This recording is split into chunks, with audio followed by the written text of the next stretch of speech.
रत्नागिरी तालुक्यातील पोफळी येथील छत्रपती शिवाजीराजे शासकीय व निमशासकीय कर्मचारी सहकारी पतसंस्था सध्या आर्थिक गैरव्यवहाराच्या आरोपांमुळे चर्चेत आली आहे। संस्थेतील ठेवी थकल्या असून बोगस कर्ज प्रकरण आणि बनावट कागदपत्रांच्या आधारे कर्ज वाटप झाल्याचे गंभीर आरोप समोर आले आहेत।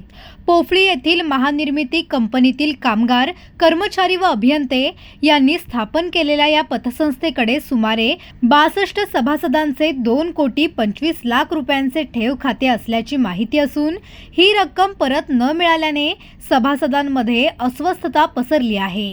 कर्जवसुलीसाठी कोणतीही ठोस पावले उचलली जात नसल्याचा आरोप करण्यात येत आहे।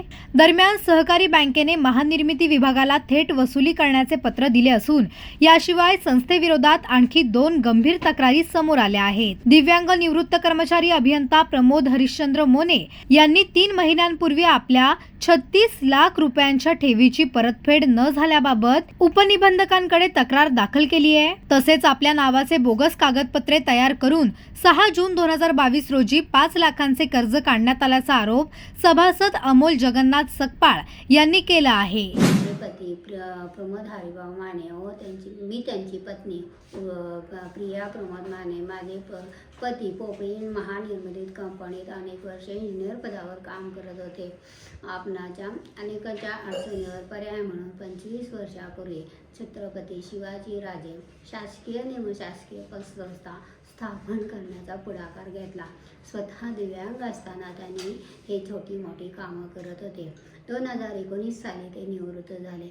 मोठ्या विश्वासाने त्यांनी आयुष्यभराची पुंजी पतसंस्थेत ठेवली।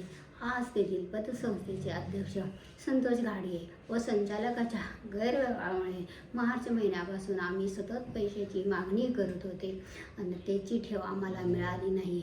आमच्या कुटुंबाचे भविष्य त्याच रकमेवर अवलंबून आहे।